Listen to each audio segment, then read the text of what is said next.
Welcome to the introduction of variables. I guess I'm going to call it the official introduction. But I know it's not the first time that you've seen them. So we're going to take a look at them with regards to our exponent laws. So a variable is a letter that represents a number. Now, in some cases, we don't know what number the variable represents. In some cases, we're told what it is, and in other cases, we can calculate it. How many different variables are there? Well, there are 26 letters of the alphabet, so technically there are 26. However, we don't use them all because some of them look a little bit more like numbers, and there's just some more common ones. The most common ones that are used are X and Y. But we definitely use more than that. So what I wanted to do here was just to sort of show you how similar, right, how they are. So here we have what we've been doing before, right? We know that when we multiply powers with the same base, we add the exponents, right? Now in this case, we can evaluate because we can ask our calculator what 2 to the power of 8 is, right? And we end up with 256. Here, we're still multiplying powers with the same base. We're still going to add the exponents, but we can't go any farther than that because we don't know what m is. So it's a little bit less work for us, I guess. Next one. So -8 in brackets to the power of 6 divided by -8 in brackets to the power of 4. So that's dividing powers with the same base. We subtract the exponents, and we know we can evaluate that one as well. Dividing powers with the same base, we subtract the exponents.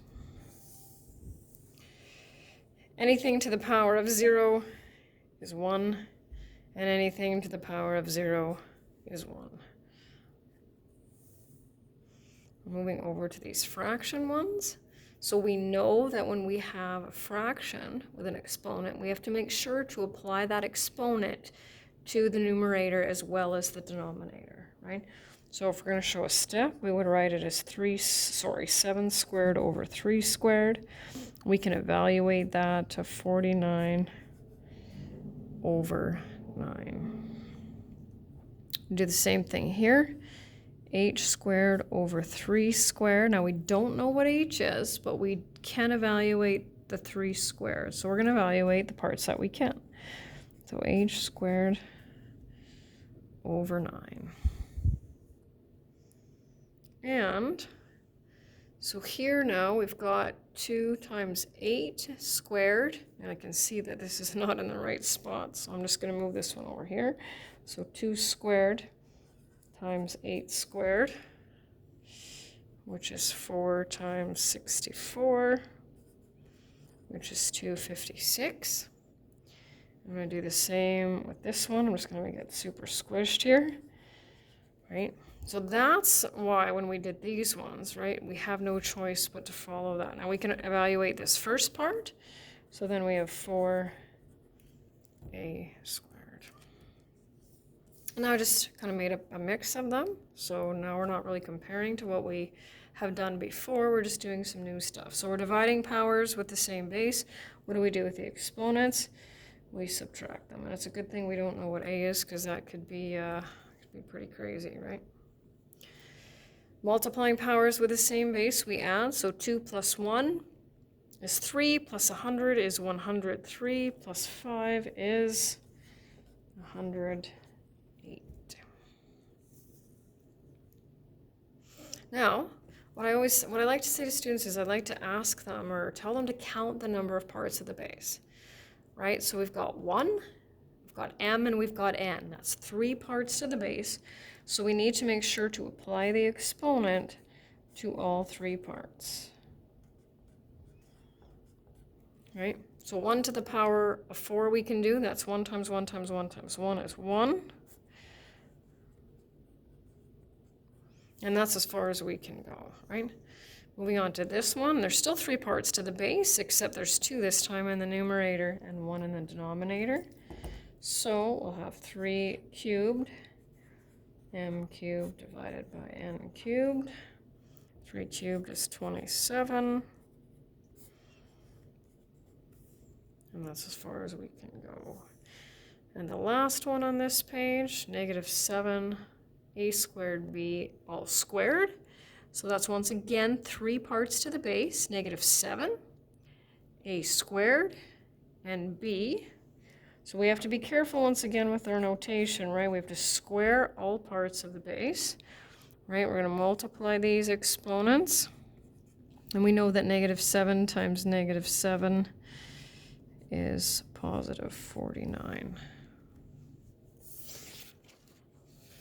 So what I'd recommend is pausing the video and doing a few of these on your own, and then coming back and checking the answers. So I'm going to go through these definitely a lot quicker than the first set. So we'll just do the, I think I'll just do the easy row first. So multiplying powers with the same base, the exponents. We've got fraction here, so we're going to make sure to distribute or to apply that cube to both parts of the base. Dividing powers with the same base, we subtract the exponents. Multiplying powers with the same base, we add. So depending on what it asks, if it doesn't ask for a step, then you can go right from 8 squared, right, being 64 over c squared. And this one, and I'm going to show a step just because I like to, but if it doesn't ask, then you don't have to. So 6 squared is 36n squared. We're getting into some medium ones here, just more powers. So let's see, x cubed. So we've got 3. And remember, there's an understood 1 there. So 3 plus 1 is 4, plus 4 is 8, plus 1 is 9. 3 parts to the base. So 7 squared x squared over w squared is 49x squared over w squared. And this is the one where we have to watch our brackets.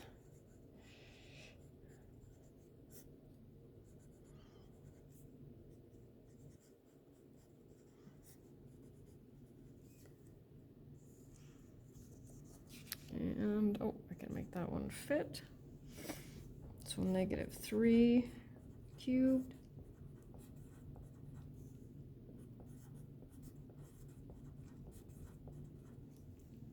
And getting close to wrapping up here. So now some difficult ones, and all I'm doing is just adding parts to the base, right? So now we've got 4. So we can go negative 4 cubed, x cubed, y cubed, z to the 18th for some reason, right? When we have 3 negatives.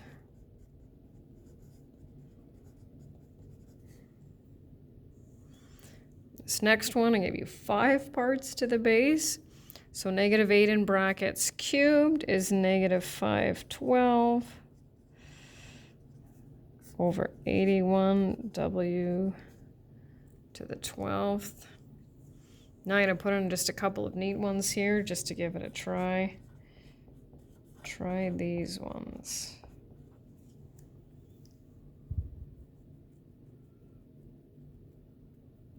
So we know that anything to the power of 0 is 1, right? So if x is to the power of 0, well, we've got 1 plus 1 plus 1 is 3.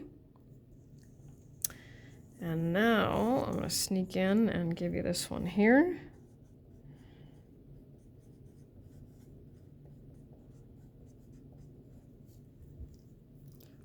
So my question to you is that also 1 plus 1 plus 1 equals 3? Well, let's think about it. What's actually the power of 0 in that first one? Right, we got to watch those brackets, right? There are no brackets. So the only thing that's actually to the power of 0 is the x. We know that x to the power of 0 is 1, but then we still have that 2 we're dealing with, right? So this one ends up looking a little bit different, right? 2 plus 3 is 5, plus 4 is 9.